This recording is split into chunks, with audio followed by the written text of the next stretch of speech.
And away we go. Congratulations to all of you on a job well done today. Floor is open. Do you want to just tell us a little bit about the course, some of the crazy combinations that other people had problems with? You didn't. This course? Yeah. Yeah, the first round I thought was challenging enough. The time allowed was tight, and I think the butterfly combination was a big eyeful for a horse that doesn't have a lot of experience. Mine has a lot of experience. So he was fine there. And the double verticals with those pinstripe rails, I think, are really hard for horses. I know they're hard for people sighting on, so I think they're hard for horses too. And you didn't take it easy on them, Michel. Oh, well, no. Why would you? Well, you know, it's such a good group. I mean, it's a good group, perfect conditions, great ambiance and material. You know, like, you know, when I was younger and I used to ride, riding a really good horse was a kick. You know, riding the others was work. Course designing at most horse shows is a lot of work, but course designing here for these guys, that's a kick. Were the results what you expected? Yeah, pretty much, actually.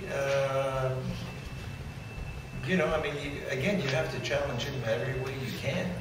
So, for me, I was pleased to see that we had a little bit more horses in the jump off, which made it for, you know, I think a really great event. I think it caters to the spectators a little bit more than having no jump off. But, you know, I agree with Beezie. I mean, the triple combination was, you know, that was a huge scope test. And the vertical was a really delicate test. You know, I mean, the jumps were all maxed out, you know, pretty much as high as it could go, you know, without cheating. And these guys are just great, you know, so it's fun to do it for them. I mean, you know, it's not often that we get to do it that way. Oh, thank you. You're in the right seat now. I'm in the right seat now. Beezie, you've had Simon, I guess, since the fall. Yes. So you're nicely bonded together then. I mean, you're a really good, you feel like a team, I guess, right now. Yeah, I think it's gone, you know, it went smoothly in the beginning. I unfortunately had a bad round in the selection trials with them. But it's really been my only bad round, and other than that, it's gone well. But I think for sure it's getting more solid as I go. You know, to put 3 rounds in here that solid was probably my best effort. And I think last weekend when I did the one round in the jump off, and he was second in a big class last week, and again beginning of this week, again it's getting, you know, being able to put 2 solid rounds in there, today 3 is a step forward for us, and I think we're really getting there. Now, you had both he and Violoncourt were considered, I guess, for the Olympic team. What made the team, I guess, decide that the other horses rather than him? I think a bit the bad round I had in the selection trials right there in front of all of them, and the fact that Violoncourt has been solid for a couple of years now with me as a partnership, and this is a new partnership. But they didn't rank him that much farther behind, so you know he's in 6th in the final ranking. And, I mean, but I think Violoncourt will probably they feel a little more dependable as far as not having a bad round, bad score. Sorry, not bad. She's solid. You know, she's pretty dependable. Can that decision change at all anytime soon? I don't know. I mean, Simon won today. Violoncourt goes tomorrow. We'll see how she goes in the meter 50. But that's going to be a little up to them, I guess, because we really don't have any more shows after this. So we'll see what they say. I'm pretty comfortable with either one. Yeah, these are the last big rounds before London, right? Yeah. Really, the last major ones. Definitely. So, Rich and everybody, I guess, when you do that well on a course like this and 3 rounds, does that, as you say, it's a step forward, that this is almost like an Olympic test in that sense? Not just the technicality of the course, but just the stamina, the endurance, when you have those many days to go in London, that they can do that here. I think for sure it shows some, you know, you need a horse with a lot of blood when you get to London. They have 3 rounds just for the through the team competition, and well, 2 count for the team, but there's an individual qualifier before that, and then 2 more rounds for the individuals. So, and in Hong Kong, it went into a jump off for the gold and bronze. So, it could be as many as 6 rounds. So, for sure, it helps. Rich, you took such a gamble. Well, Yeah. you know, with most horses, I think that would have been a pretty big gamble. I know most of the horses that I've ridden, flexible, it wasn't that bad. I mean, it got worse when they put the Rolex Oxer there on the end of the dike than it was when I walked the course. But, Well, we didn't think it'd go there. yeah, I figured you didn't think that. Yeah, you know, I thought you would go there, and I was hoping the jump crew would be watching over their shoulder because they were standing on each side of the Yeah. Yeah, it just didn't work out well for me. You know, once when I went to make that quick little S curve there to get in to snag the corner of that yellow vertical, I had a little slip, and then my distance was gone, and then I had to shift over more, fit another stride, and pop over, and you know, when I landed off the yellow vertical, I was just like, okay, I'll ride the rest of the course. I knew I was out of it, and I tried to get going, and I looked at the straw rails and saw, oh my God, I can't keep going. I got to slow down and wait for the jump. And so I finished the course, and that was that. You must be like extremely happy with Flexible's performance. It couldn't be better. It couldn't be any better. I'm just thrilled to death. What about the American team as a whole?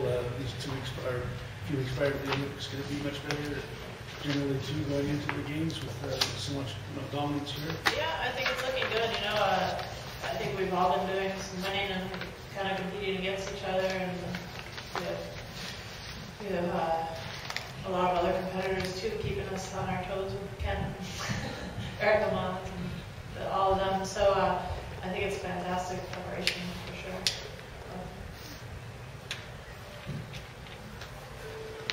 Ken, what do you put down to everything in this whole summer series has just really come together for you here? I mean, usually in this sport, there's a few things that we all need. That's the first thing is a really good horse. Have really good horses. You have to have good owners usually, and then the third thing is a little bit of luck and things to go your way. So I think I came with a pretty good group of horses, and we've had some classes go our way today. It wasn't my day. A little bit of bad luck having that vertical down, but on a whole, I think I've had a good tournament here.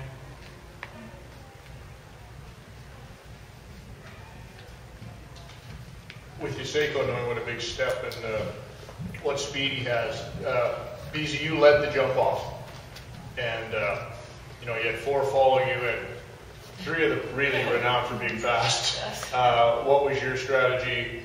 Just get in there with a pretty efficient round and get it done, and let the cards fall, let the cats come to the milk type of thing. Yeah, I wanted, I don't know the horse that well, but I wanted to really take a shot at winning today. So I thought I was fast 1 to 2. I was a little slow to finally get up and go again from fence 2, but I think other than that, pretty fast. I think in hindsight, I could have maybe done 6 after the double like Kent did to the orange oxer. But again, that's getting to know him next time. I can do 6 there and still make a good turn. So it's all a learning curve, but it worked out anyway today. Did you know that you left like a little bit of the door open? Yeah, for sure. Yeah. After fence 2, I had a little delay getting going. And, like I said, after I went, I knew you could do 6 after the double. Yeah. And did Rich and Ken, did you have eyes, or did you see Beezie go? Yeah, I think we both watched her go.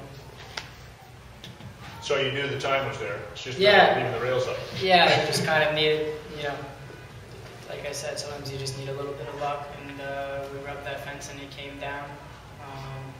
Rich, I think he had his own strategy of how he was going to make it up, and it didn't work out for him, and so he kind of got pivoted into a corner. That's just how it goes. And in a class like that, you one little mistake here or there, and you're second or third, or sometimes 5th or 6th. So that's just how it went. Further questions? Congratulations to all of you. Michel, job well done. You had 46 horse rider combinations to test out there today, and it wasn't 12 clean that got into the second round, and the clock played a role. And if you audited the course, surprisingly, I think the water was the only fence that didn't have 4 faults other than the stop. Right. Everything else came down at some stage of the day. No one hit the tape today. That's amazing. Antonio had a stop there, and that was it. Yeah. And no Some one hit the came really close, but And how about the Canada Place? Canada Place came down a lot in the morning. Oh, did it? 5A was the biggest in the first round, the vertical off of Liverpool, yeah. and then the triple. I rubbed that one. Rubbing that. But I can't think it was the Amstel. and then Robert Whitaker was the only guy that had the British fence down. I know. As he's coming home, I'm thinking, well, at least he's going to jump the next jump clear. That's his jump, for God, then bang! Oh, God. And we only had one off the water. The auction off the water only came down next. But every fence played, so congratulations. Well done, guys.